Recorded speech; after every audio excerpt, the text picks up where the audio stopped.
In this powerful episode, we dive deep into the unspoken realities of mental health in law enforcement. We'll explore the traumatic events, overwhelming stress, and the intense emotional toll that first responders often face, far beyond the badge. Joining us is retired Sergeant Michael Sugrue, who shares his own personal journey through the darkness of trauma and the struggles of survival.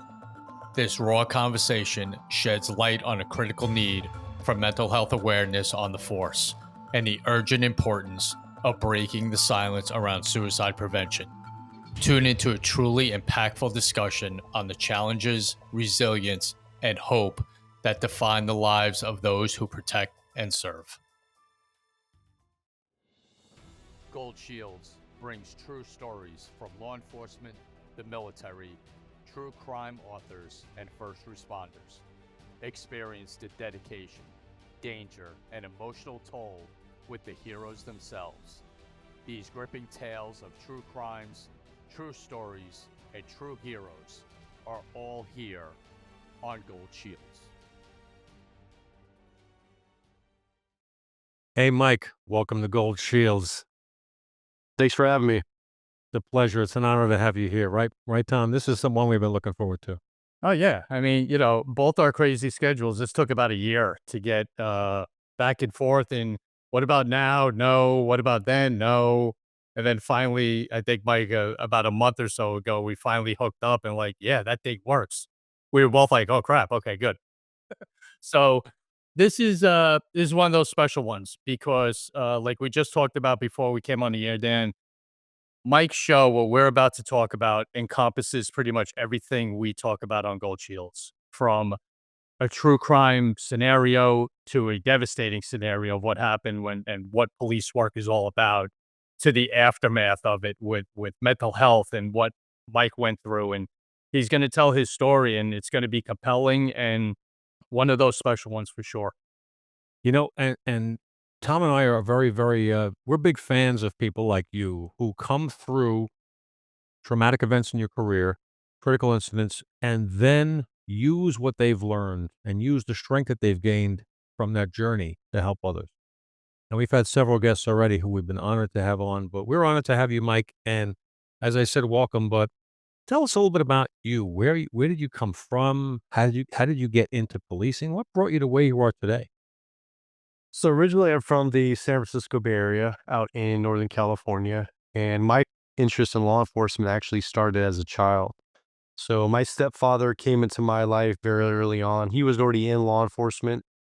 He ended up working for two different departments here in the Bay Area, and I actually was a police volunteer at 8 years old for his first department. And literally, it was just really washing patrol cars, like helping clean his desk and file paperwork. But the highlight for me was riding in the parade every year with McGruff, and I got my actual first laminated ID card, and that's really where I saw, the brotherhood, the sisterhood, the camaraderie. And his first department was a smaller department, so everybody knew everybody. It really was like a family atmosphere. And it was from that moment on that I knew, like, hey, this is what I want to do. It was a calling for me. It wasn't just like, hey, this sounds kind of cool. Let me check this out. And so fast forward in high school, he had switched to a very big department in a really horrible area called Richmond, California, here in the Bay Area. And that's when I was a police explorer. And he ended up working homicide, eventually got promoted to lieutenant. My original plan was to go to college and go into federal law enforcement right after that. And things change, things happen for a reason. But I started out at California State University, Sacramento, degree in criminal justice, and I actually got a full scholarship to the Air Force.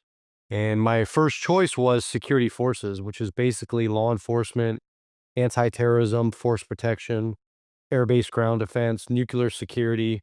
And my plan was to do 4 years. That was my commitment, and get out and go into either the DEA, Marshals, or the FBI. And once I was in, I actually got exposure to a lot of these federal agencies, and they weren't what I thought they were. I really wanted to be out in the field, like doing things. I didn't want to be stuck in an office. I didn't want to be doing prolonged, month-long, year-long investigations right out of college. I literally wanted to be out there in the elements, dealing with people, doing contacts, And so 9/11 happened. I ended up staying in the Air Force longer than I planned. I got sent to the Middle East, was all over Europe, was in South America, came back to California in 2003, and I was actually stationed at Travis Air Force Base, which is near where I live now, and I was the chief of security forces there. And that's also where I became what's called a Phoenix Raven, which is a specialized subset of Air Force Security Forces members. And while I was there that last year, I just started applying to different agencies here in Northern California. Ended up getting out of the Air Force in '04 as a captain, went straight into civilian law enforcement for the Walnut Creek Police Department, which is about 20 minutes outside San Francisco. It's a nicer city. It's a destination area for shopping, for dining.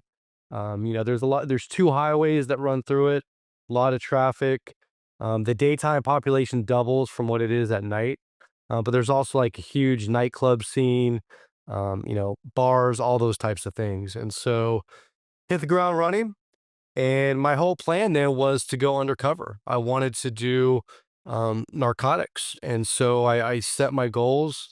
I focused on making self-initiated arrests and, turning informants, finding dope, guns, all that good stuff.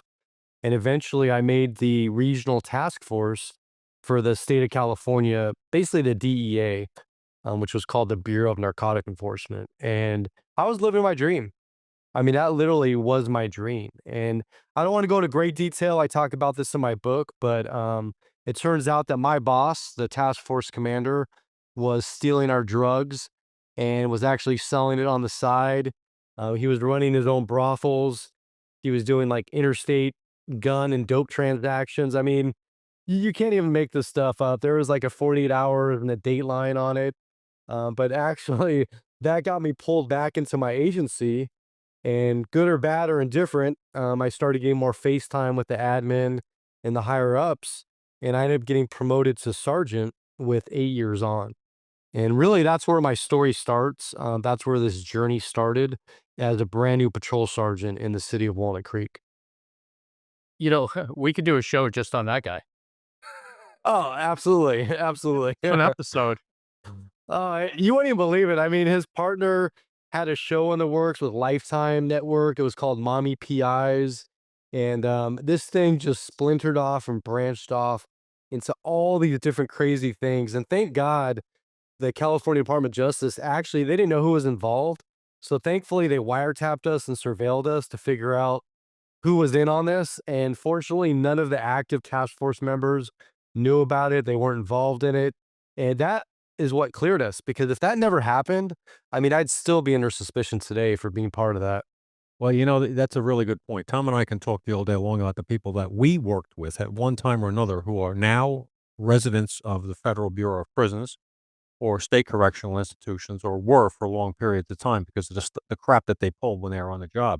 And if you want to be a criminal, you take your hit.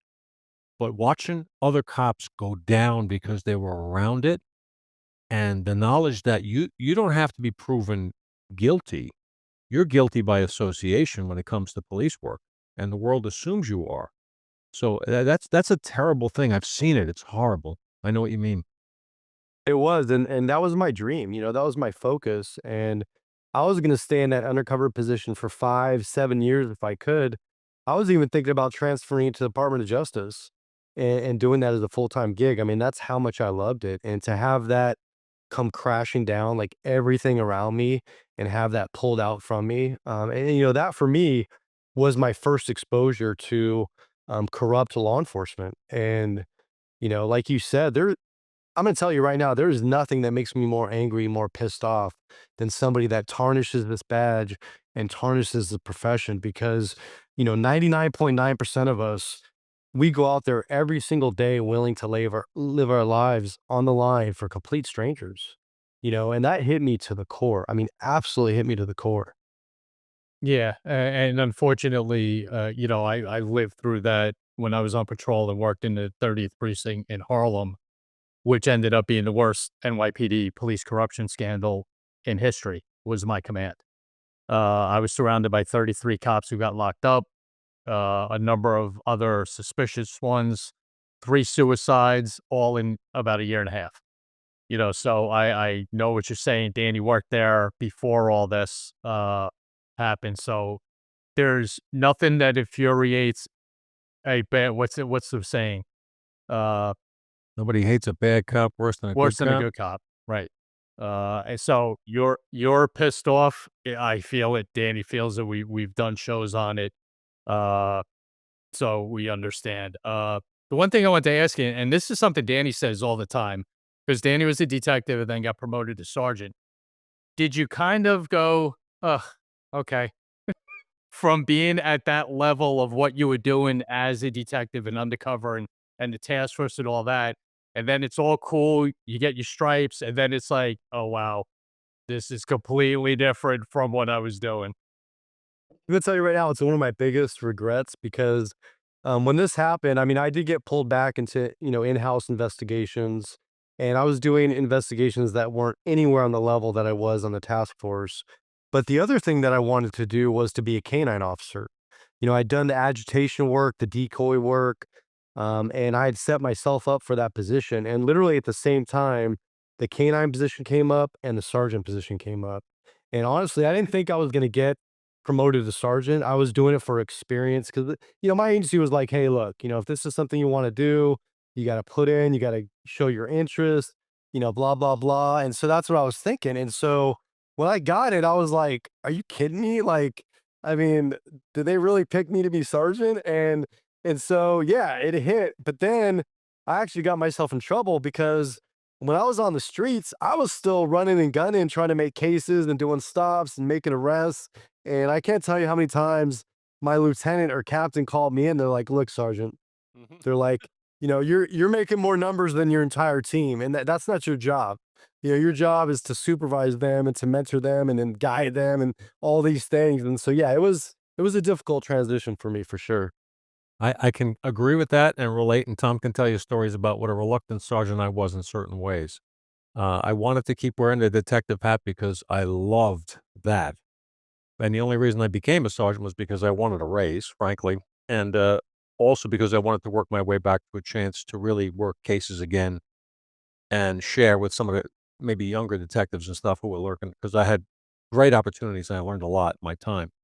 But it's different. It's very different, and it's odd. And in the NYPD, they throw you back in uniform, no matter how long you were a detective. Doesn't matter.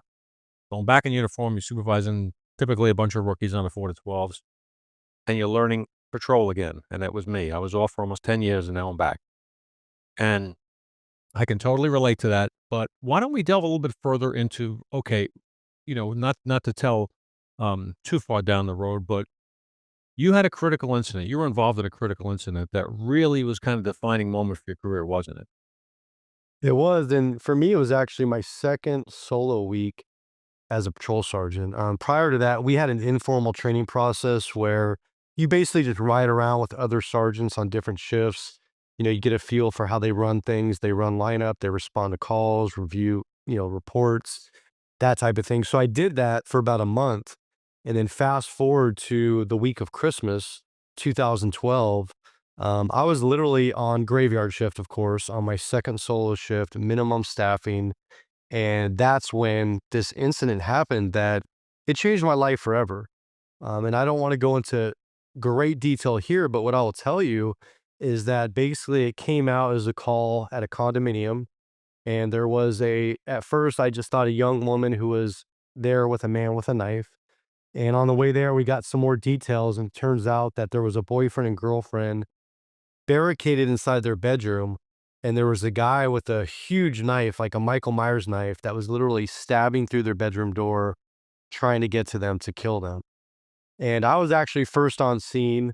Thankfully, another officer pulled up right behind me, and I remember we just heard these blood curling screams coming from this distance. And this was a very high residential area. It was all condos and apartments, and I knew where the complex was, that I didn't know where this unit was. And I remember when we got our patrol car, the dispatcher started screaming because she could hear a struggle on the other line and the phone line went dead. She lost all contact with the female caller inside. And so my partner and I, literally guns out, we just start running towards these blood curdling screams as fast as we can. I know I have more officers coming, but we got to get there. And we get to the condo, and then it goes literally from these blood curdling screams to just dead, eerie silence. And we try to make entry. We announce ourselves. There's no movement. There's no noise, no nothing. And eventually we find this huge louvered window the size of a door that's completely shattered into the condominium. And we go in through this broken window, which brings us into a kitchen. We exit. She goes right, which puts her at the base of a stairwell. And behind her is the locked front door. I go left down the hallway. I clear the family room, living room area. I don't see anybody. No signs of a struggle other than that kitchen area with glass everywhere. And then I join my partner at the bottom of the stairs. And we got our guns out, we're yelling, and we know we got to get up there. And moments later, this guy comes out at the top of the stairs, just sweating profusely, his eyes wide open, literally staring straight through us.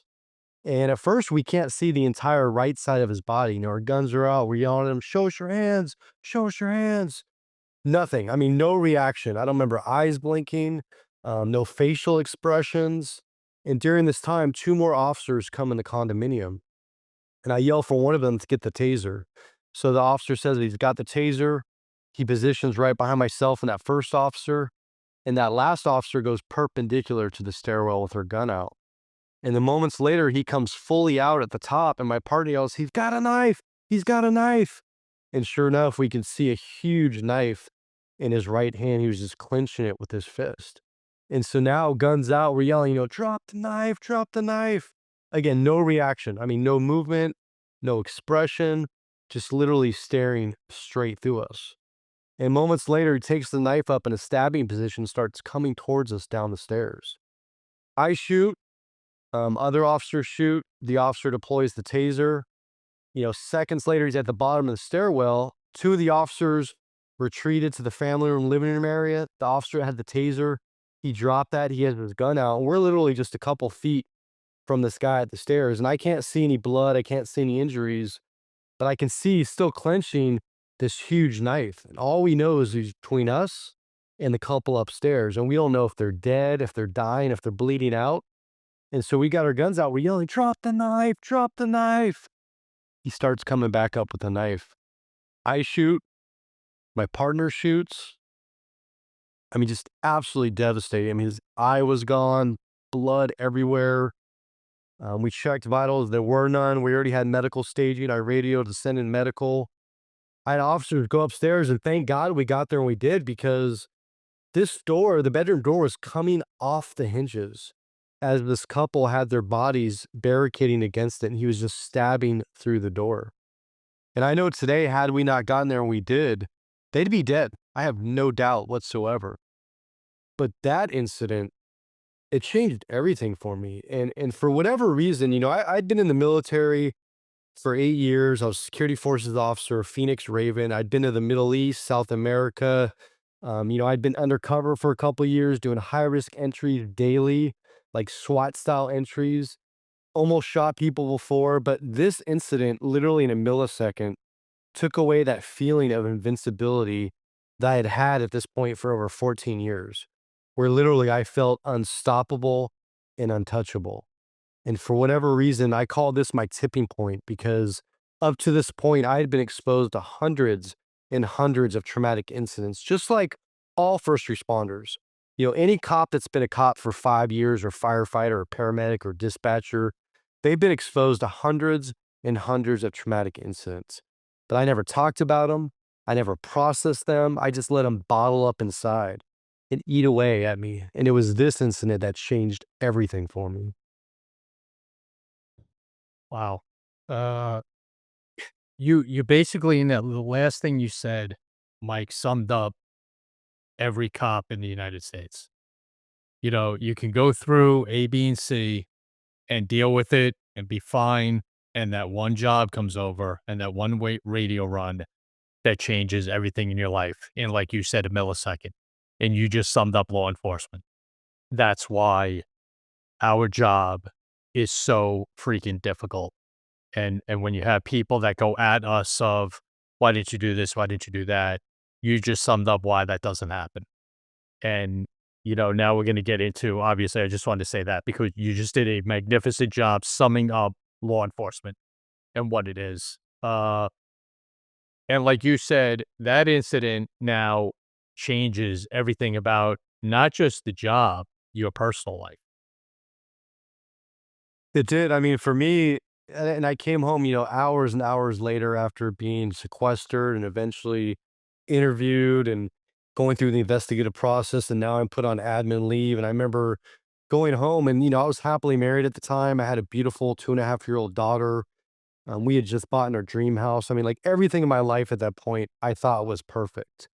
And when I got home that day, when she went to give me a hug, I could feel something was off. I felt disconnected. I felt numb. I literally felt detached. And I remember all I wanted to do was to go up to my room with my blackout shades because I worked the graveyard shift and just go to sleep and hope this was some nightmare that didn't happen.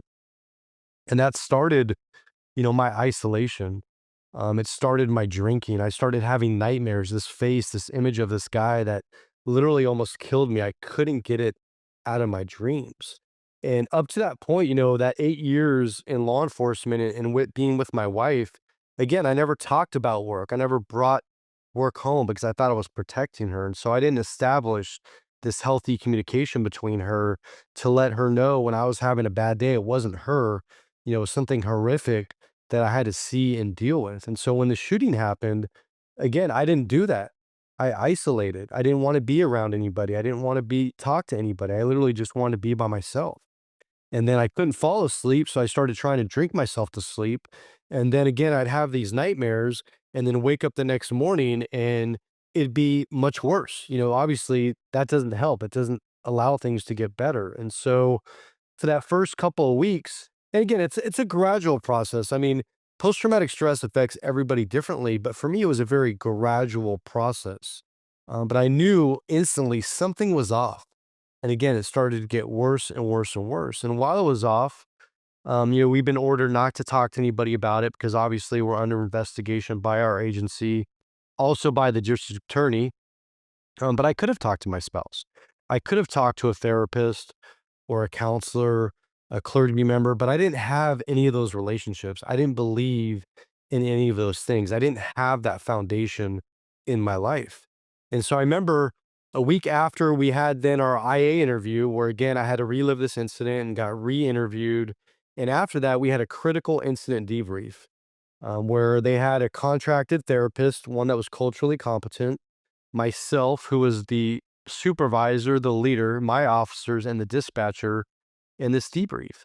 And I remember we were so starved and hungry for details and information of what happened because we weren't allowed to talk to each other. And none of us talked about how the incident personally affected us. And this is where I screwed up because I was the leader in that room.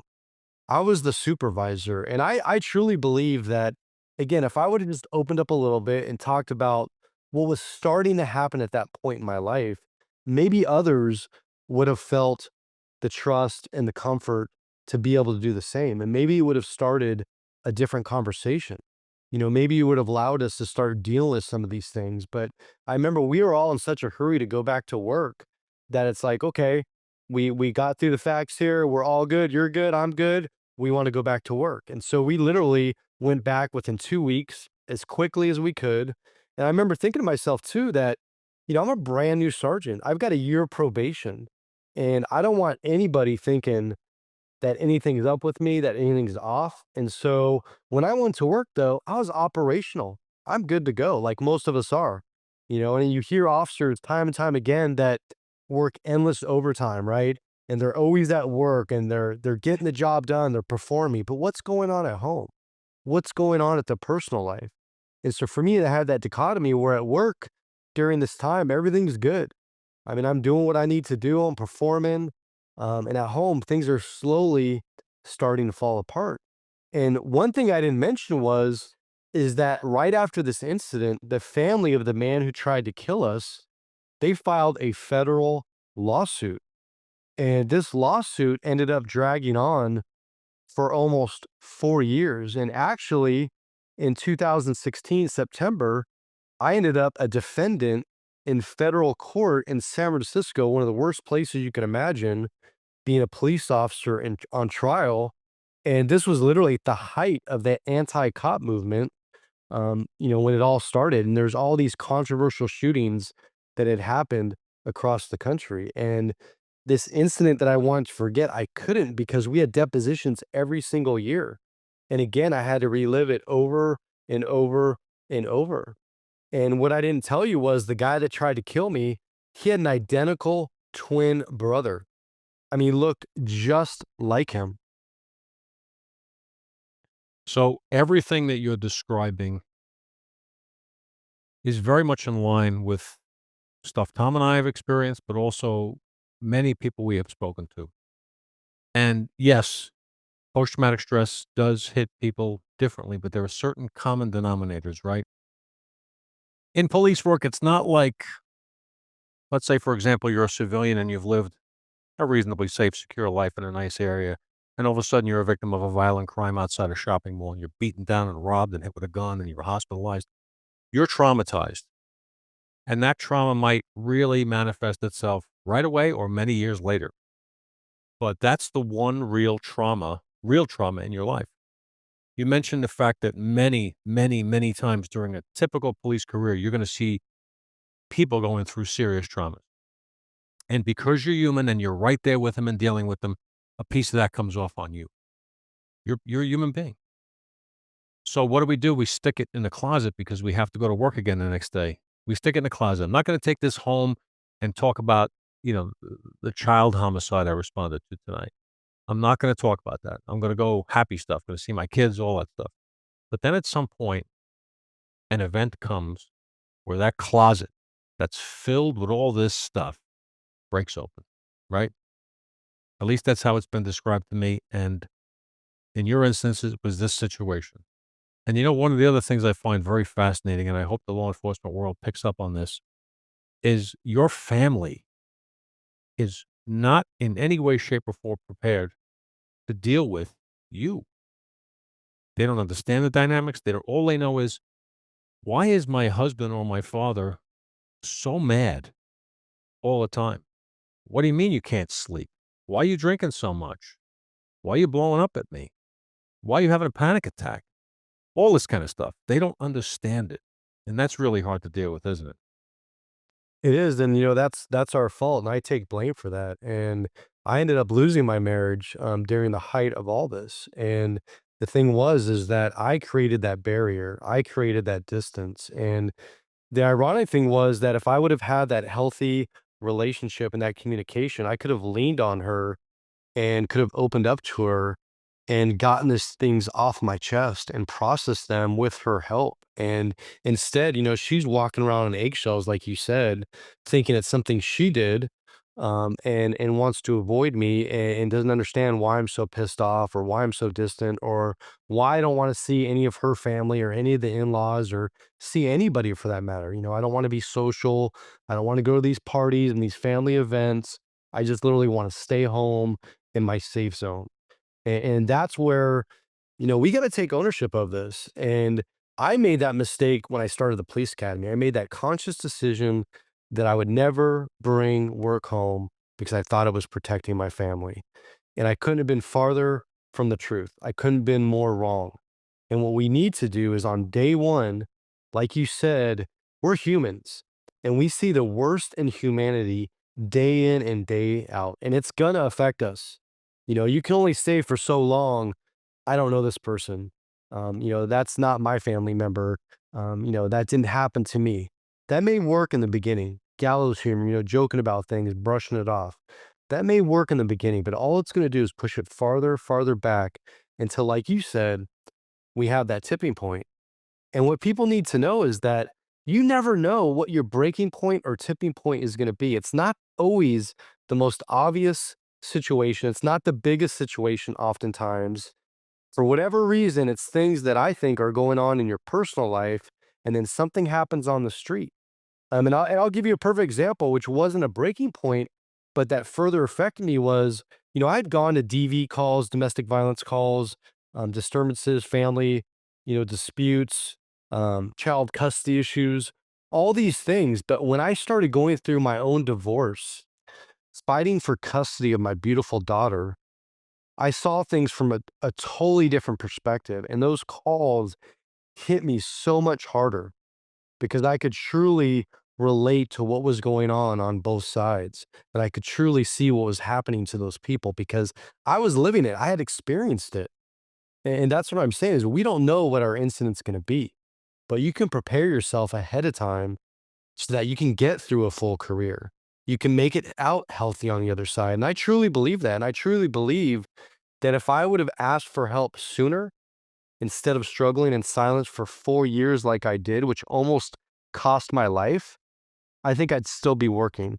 I think I'd still be doing the job.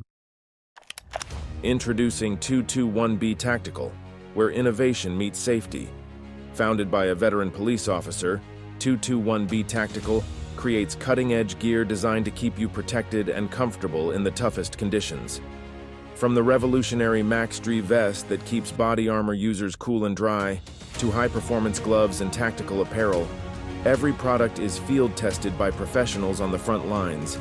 Eliminate the impossible with 221B Tactical, where gear isn't just built, it's built to protect.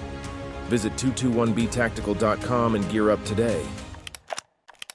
When it comes to the safety of law enforcement, first responders, and military personnel, every moment counts, especially in the dark.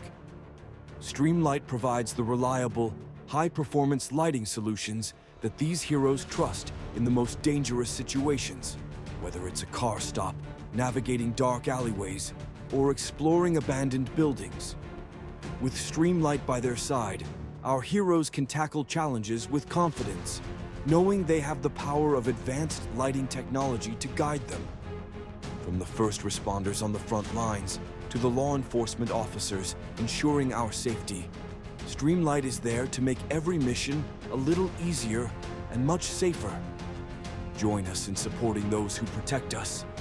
Visit Streamlight.com to discover how you can be part of the team keeping our heroes safe.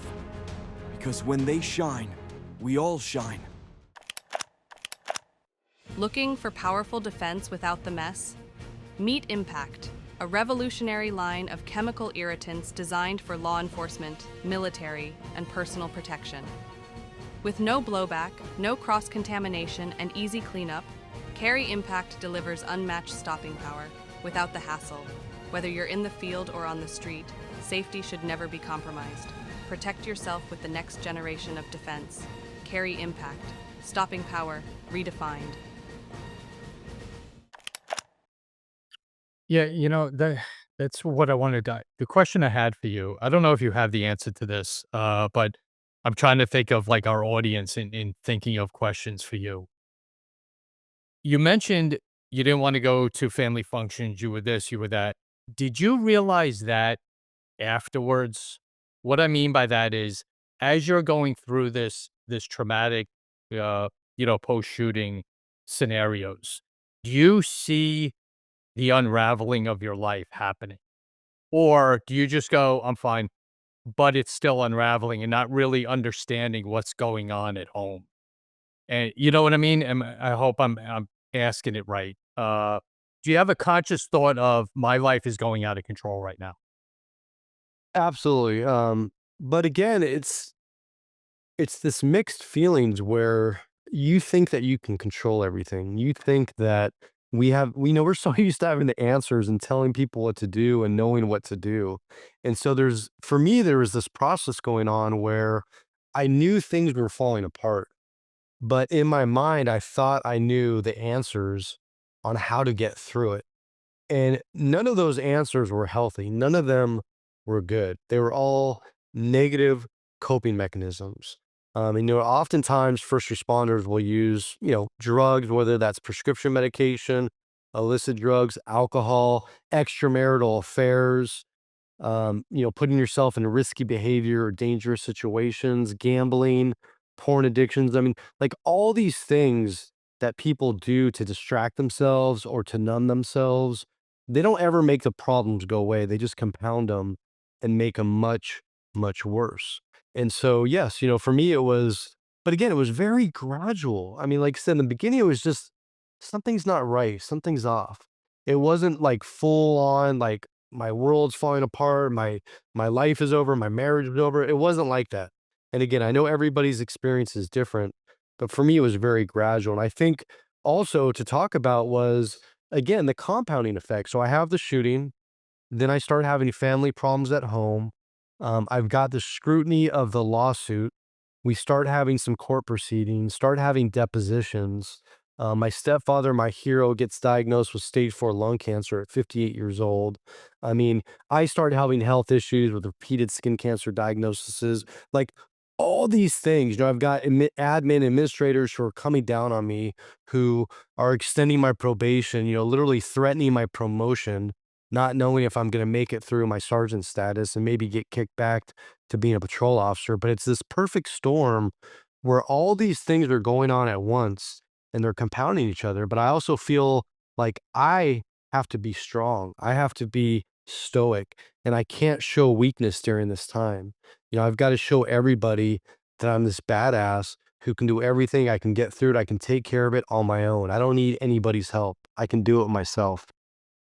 It's such a flawed way of thinking, but it's such a typical cop way of thinking, right? Because we're problem solvers. We get called to a situation. It's our job to make order out of chaos, make peace out of insanity and violence, to set people right, to do what has to get done. You get called, 911 calls you, sends you to their place. That's the expectation. And so you get very good at compartmentalizing and saying, I got this, you're going to do this, you can do this, period. Wrap it up. Put a disposition over and move on. Unfortunately, life isn't that way. You mentioned something earlier that I wanted to just talk about quickly. Numbing, the numbness that you feel. That is a human defense mechanism to protect us against massive amounts of emotions, whether it be anxiety or depression or panic. The numbing thing happens. It's very common in post-traumatic stress. But the downside of that is you stop being a feeling human being towards other human beings. And I've even heard it described as you lose loving feelings towards people you know you love. You look at your children, you know you love them, but you don't feel anything. That's like a prison sentence. I mean, really horrible stuff. I wouldn't wish that on anybody. And it's something that cops and first responders and military folks, they know. You know that. You have to put that wall up, but you how do you take it down every night when you come home to be that loving husband and father? It's rough.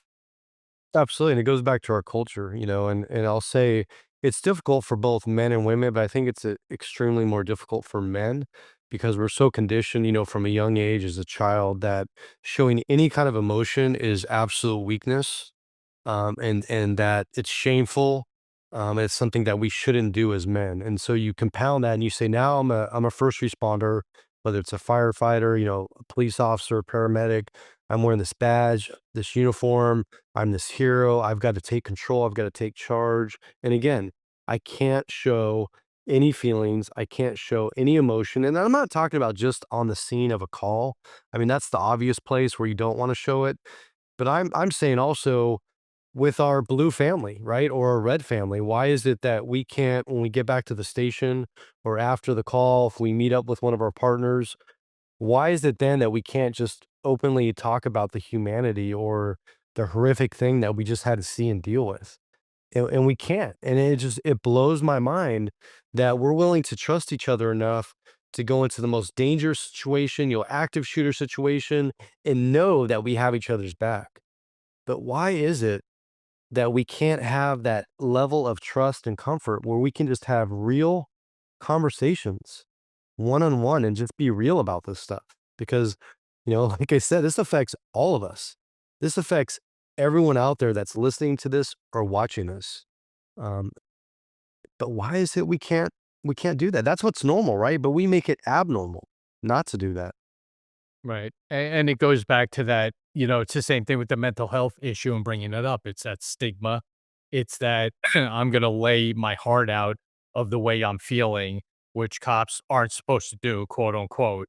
And whoever I'm talking to is going to go tell someone else and go tell a boss, and I'm going to get jammed up. And that's the sum of the problem today of law enforcement is that horrible stigma of getting jammed up and getting in trouble and having your gun and shield taken away because your human side comes out. and your just emotions come out, and we're allowed to. You said it before, Mike, we're human, but it's hard to be sometimes because we just have this thing, right or wrong. I don't mean it that way, but and we all have experienced that one time or another, either ourselves or someone we work with. Absolutely. And I think you bring up a good point because even though I think, and we talked about this before we started recording, but there's been a lot of headway, there's been a lot of progress when it comes to talking about mental health and addressing it among first responders. But I also tell you, and you just mentioned it, that there are still a lot of agencies, there's still a lot of command level or administrative level first responders who do not support this, who do not provide the necessary tools and resources for people actually to get help, and will actually penalize people when they do ask for help or outcast them like they've got some disease or some cancer that they don't want to spread. And, it blows my mind that we're almost in 2025 now. And I speak all across the country, but I hear time and time again horror stories, absolute horror stories of first responders who have tried to get help through their agencies and it's backfired and it's bit them in the ass and almost cost them everything. And that's where I want to bring up a whole nother level of trauma. And I talk about this heavily when I speak. I talk about it in the book. But in my humble opinion, I think the greatest trauma for first responders is what I call administrative betrayal or institutional betrayal. Some may call it, sanctuary trauma. But this is where basically, we've got trauma on top of trauma. And many of us have childhood trauma that we don't want to talk about. We don't want to address. We never dealt with it. And then when our blue family or red family, when they turn their back on us, when we need them most, it brings up this unresolved childhood trauma and it has this compounding abandonment effect on us. And that's what's leading, and again, in my humble opinion, to the crisis of suicide amongst all our first responders. And the numbers are greatly underreported, and even the numbers we have are off the charts. And the fact is that we're much more likely to die by our own hands than the hands of another. And this is that little dirty little secret that nobody wants to talk about because we eat our own better than anybody does. The NYPD for many years, and I'm not sure if they still had it, had a poster that was up in the locker rooms of every precinct. Had a picture of a cop sitting, or drawing of a cop sitting by his locker with his head in his hands. And we've all seen that. And sometimes he'll just pick his head up when somebody walks into the locker room. But it said every year we kill ourselves. We kill more of ourselves than anybody else does, and it's true. And you talk about institutionalized abandonment. I came on a job in 1984, Tom in 1990. At that time, the culture was thick as mud with you do not show weakness, you do not ask for help. I remember captains saying, anybody comes into my office and tells me they're not feeling good about something, they're leaving without their guns and they're going to be working midnights with no badge. You take your ID card and you pin it to your uniform shirt and you count cars in a parking lot. Your career's over. Your friends don't want to work with you. They made it clear. Don't even think about it. Until you work with somebody or you're friends with somebody who takes their life because of what they feel the job did to them or circumstances beyond their control or whatever, until you've been to that funeral, you don't know how damaging it can be. And I've been there and it's horrible. Tom's been there. It's horrible to see what happens to people. Human beings are human beings. We're not superhuman, and the public needs to understand something. We have families to come home to. We're trying our best to do the right thing, but this is a difficult profession. It just is, and it just needs support. And money needs to, as much as you want to train people to be able to go through a door safely, that's important. You better train them how to deal with what they might see on the other side of that door, or else we're going to continue to have this epidemic. The military has got a massive epidemic of suicide. And I'm not saying that the military is completely underserving. I wasn't in the military, but I know in police agencies there's a lot of work to do. Your book, Relentless Courage, tell us a little bit about the inspiration and what our readers, where they can get it and what they can expect to see in it. First, I'll tell you, it's nothing I ever thought would ever happen. It's nothing I ever planned or envisioned. I'll take you back to where, and we haven't got into this, and again, it's all in the book in great detail, but I got to the point where literally I was trying to get killed in the line of duty. Literally trying to get killed by a bad guy. And it was one of my friends who tried to kill himself that actually saved my life, that pulled me out of this darkness and gave me the strength and courage to ask for help. And I went through a years long process of coming out the other side from post traumatic stress. But unfortunately, it cost me my marriage, it cost my health at the time, and it cost my career, it cost me my job. And so I medically retired in 2018 from what I call post traumatic stress injury. And, I could have just gone on and lived a quiet, retired life. But about a year after that, a guy I didn't know, his name was Danny Bird. He actually was a podcast host. I'd never been on a podcast, never thought about it.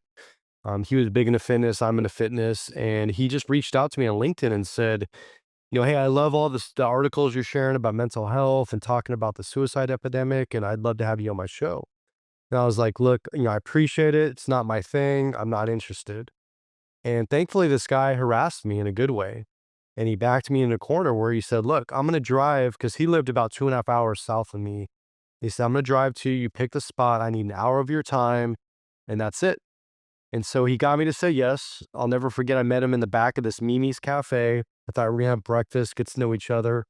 But when I got there, he had a camera set up, laptops, headphones. He said, look, I'm sorry, but I've got to be out of here in an hour. That's all we have. So we're just going to get to it. And I remember I sat down, I put these headphones on, and he started asking me questions. And for the first time in my life, I didn't think about crafting the right answer or how's this going to sound. I literally just answered from my heart. And we went through the interview. And when it was over, I got so much anxiety and was so worried, because at this point, I was still very ashamed and embarrassed about the fact of what I had gone through, the fact that I medically retired. Most everybody in my agency, other than the higher ups, had no idea of all the things I'd endured. And so I was really expecting, when this thing got aired, that I was going to get hateful messages. People were going to look down upon me. But what happened was I started getting messages from all over the world, from Canada, from the UK, New Zealand, you name it, of people sharing their stories with me and saying how my story resonated with them. And it started this thing of just podcast after podcast after podcast, right? Which eventually led to some real small public speaking. And then right before COVID, this is where the book comes into play. My co-author, Dr. Shauna Springer, she's a PhD, Harvard graduate. She's a clinical psychologist that worked with the Department of Veterans Affairs for many years with combat veterans. She's culturally competent. She truly gets it. She just sent me a message on LinkedIn and said, look, I love what you're doing out there. I'd love just having a phone call with you to see what you're doing, tell you what I'm doing. So she calls me up and she tells me about this thing called stellate ganglion block, which we're not going to have time to get into here, but it's in the book, and I have since had it done. And I'll be honest, when she told me about it, I'm like, this sounds crazy. Like, I don't even know what this is, but okay. And then she asked me about my story. And so I tell her my real life story all the way from childhood until present day. And afterwards, she says, have you ever thought about writing a book? I kind of laughed and I said, well, I've been asked this before. I said, but honestly, 20 years of report writing, I'm freaking burnt out, post-traumatic stress. I don't have the focus and the concentration like I once did. I just don't think I could do something like that. And so we left the conversation with that. A couple weeks later, she hits me back up and she says, look, Michael, and again, I haven't met her in person. This is only our second phone call. She says, after hearing your story, I couldn't stop thinking about it. She said, I've heard hundreds and hundreds of trauma stories, but your story is going to help save countless lives. And she said, I want to make this book happen. I want to do this book with you. And in my heart, I knew it was right. And without even meeting her, I said, let's do it. And literally COVID happened. And again, we didn't even meet. We started this project. We're doing Zoom meetings every single week, hours long.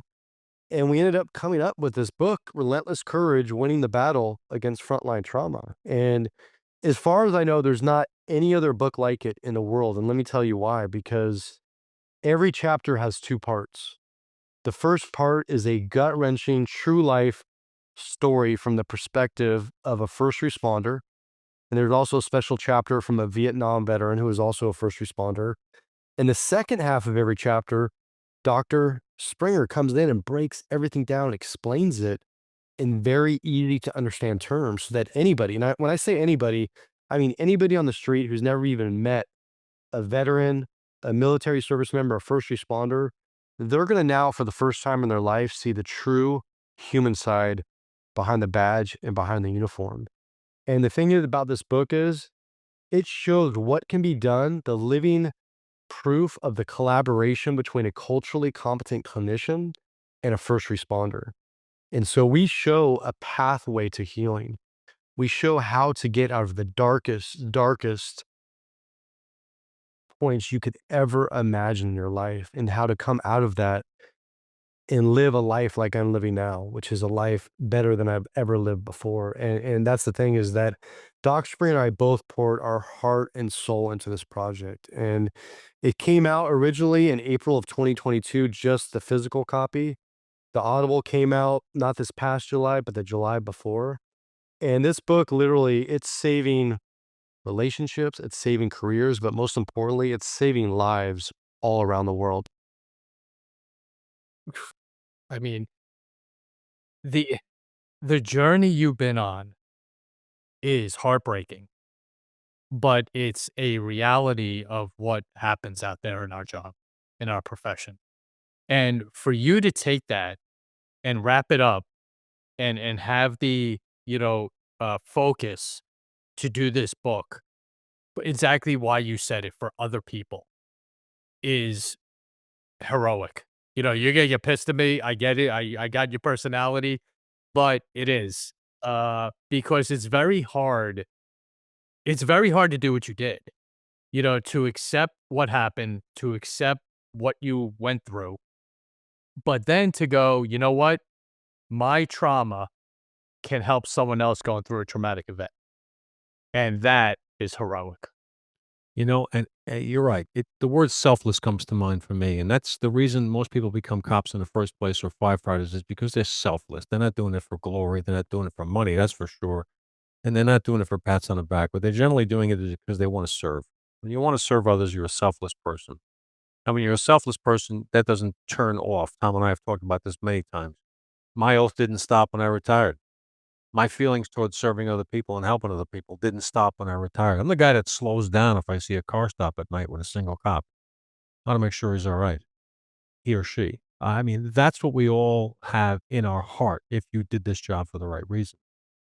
The work you're doing now is probably more influential because not only are what you're doing helping the cops and their families and saving lives, you're helping create a generation, hopefully, and future generations of police officers who will be more sound in their mind and in their heart and in their emotions and physically and all of it, so they can not only be more present for their families and for themselves and take care of themselves, but they'll be better servants of their communities because they're more healthy, they're more adaptive, they're more flexible, they have tools, and they have coping mechanisms that make sense, as opposed to the ones that so much of us didn't know, but we emulated what the older officers did. You had a hard day, we're all going out drinking. That was the NYPD way, and a lot of good it did most of us, right?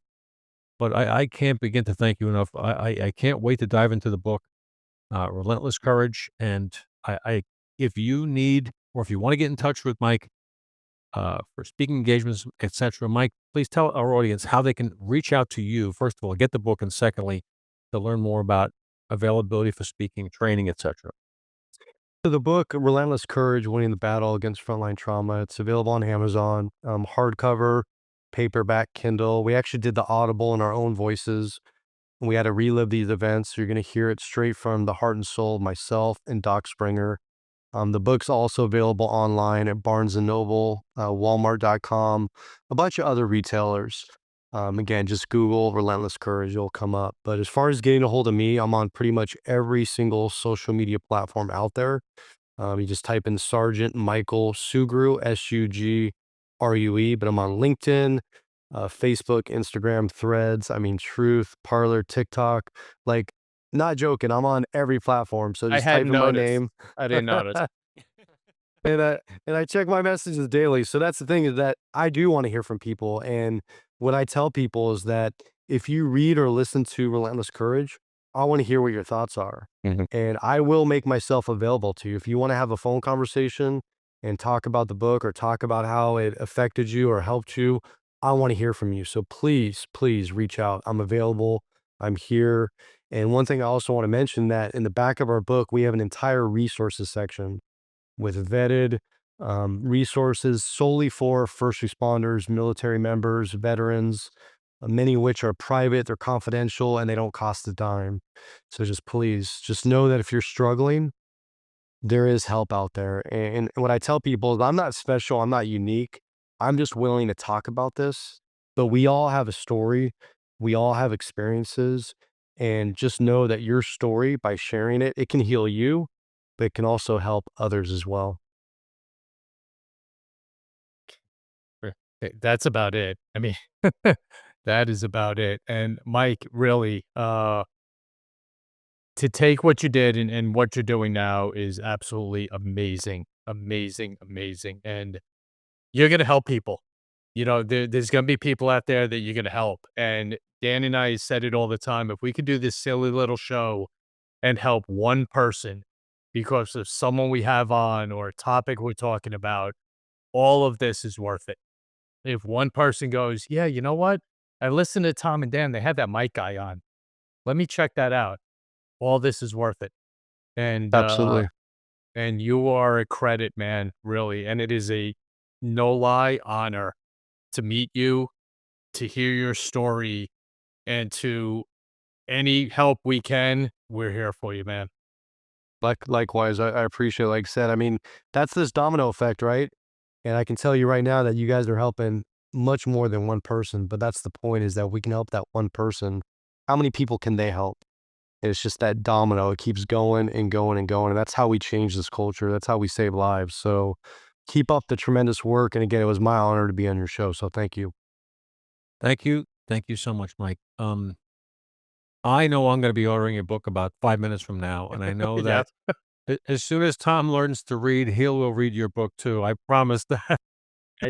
I try. It's the big words, more than one That's why I do the syllable. audible. That's why I do the audible. The audible's, I it's got easy. Yeah, through I got exactly. through coloring books. Now I'm up to comic Yeah. books. So I'm getting there. I'm getting there. Yeah. We wish Awesome. we wish you all the best with everything. I hope we stay in touch. I know we will, and, we'll catch up with you and see how things are going for you in a little bit.